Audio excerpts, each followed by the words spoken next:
Jak může celá rodina strávit den plný zábavy a soutěžení? Navštívit 7. ročník akce Břeclav dětem byla rozhodně správná volba. 11. květen patřil v Břeclavi v areálu pod zámkem právě tomu, a to zejména hlavně dětem.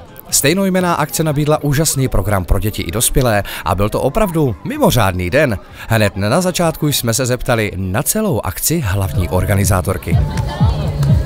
Pojď! To je ono. A my jsme s naší kamerou přijeli dnes do Břeclavy na hojně navštěvovanou společenskou událost. Já už máme vedle sebe organizátorku dnešní akce, paní Editu Ryšicovou. Paní Ryšicová, a kolikátý ročník této akce už to je a co je podle vás to hlavní gro, to hlavní táhlo tady té dnešní akce? Je to 7. ročník již a myslím si, že hlavní táhlo nebo hlavní gro té akce je to, že je to vlastně před dnem dětí jako takovým, protože v červnu, jak všichni víme, je den dětí, tak se koná spousty akcí a toto je první velká dětská akce tady na Jižní Moravě. Musím říct, že pro nás je opravdu velká, protože ten areál má neskutečný počet metrů čtverečních a všechny ty metry čtvereční jsou zaplněny. A na to navazuje otázka, jak náročné je připravit takový den. Je to náročnější, samozřejmě stojí za mnou taky můj tým, kterým bych chtěla poděkovat a stojí za to 37 subjektů, které je potřeba oslovit na začátku.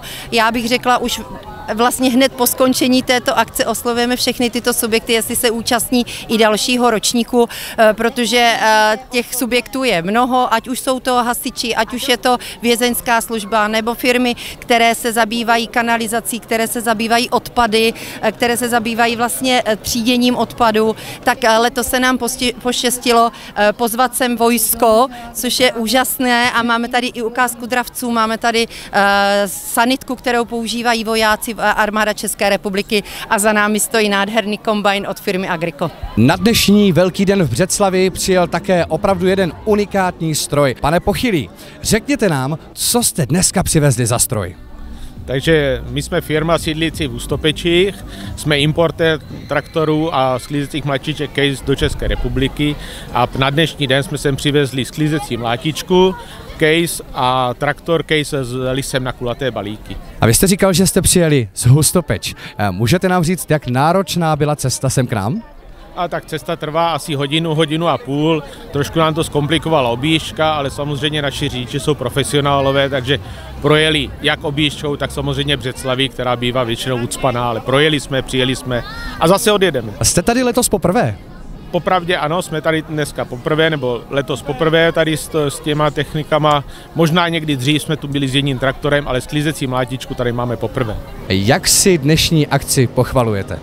Tak zájem dětí je obrovský, tak doufáme, že z těch dětí budou i nějaké obsluhy tady těch sklízecích mlátiček do budoucna, protože těch se nám nedostává. Zájem o prohlídku kombajnu byl velký, to však nebyla ani zdaleka jediná možnost, co si zde návštěvník mohl prohlédnout a také vyzkoušet. Dnešním velkým lákadlem tady v Břeclavi jsou i vojáci. Já už mám vedle sebe kapitána vojenské armády Emila Kamenského. Pane Kamenský, s čím jste za námi dnes přijeli? Dnes se tady setkalo několik vojenských útvarů, my z Krajského vojenského velitelství v Brně, ze 74. mechanizovaného praporu z Bučovic, z rekrutačního pracoviště v Brně a taky z 22. základny vrtulníkového letectva v Náměšti nad Oslavou. Máme tady techniku, máme tady dynamické ukázky boje zblízka Musado, máme tady ukázku vlastně dravců, kteří zabezpečují biologickou ochranu letiště a zároveň si můžou tady návštěvníci vyzkoušet část vojenské výzbroje a výstroje. Jak hodnotíte zájem dětí dnešní den? Zaujali jste někoho už natolik, že by například chtěl už rekrutovat rovnou za váma? To by více řekli kolegové z rekrutačního pracoviště, ale myslím si, že na každé takové akci se najde někdo, kdo přemýšlí anebo to zaujme a potom doma v klidu si rozmyslí, jestli to vyzkouší nebo ne. Celá akce Břeclav dětem začíná tak, že si návštěvníci na začátku areálu vyzvednou své hrací karty a jejich úkolem je nazbírat razítka, které dostali za absolvování jednotlivých úkolů.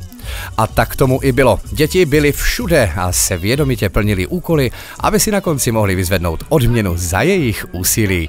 A nejen to, díky hraní se toho i spoustu naučili. Zajímalo nás ještě, čím vším město Břeclav své obyvatele podporuje. Je vidět, že je tady opravdu hojně zastoupení jednotlivých organizací nebo spolků, řekněme, spolupracujete vy jako město například třeba s dobrovolníky, anebo například třeba se školami?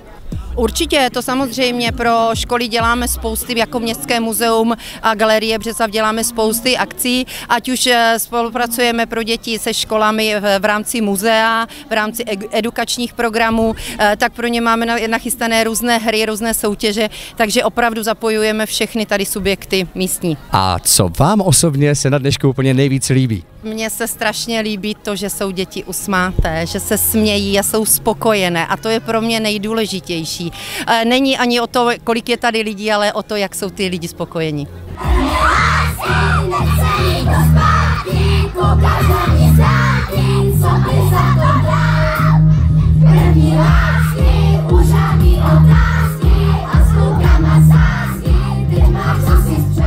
Celá akce měla obstaraný i doprovodný program, kde se zpívalo a tancovalo. A nejen to, návštěvníci mohli zahlédnout i ukázku bojových umění, anebo si vyzkoušet hasit požár. Organizační práce celé akce byly provedeny na jedničku a k tomu všemu ještě vyšlo skvělé počasí. Byl to opravdu parádní zážitek a 8. ročník akce Břeclav dětem bude dozajista skvělá zase příští rok.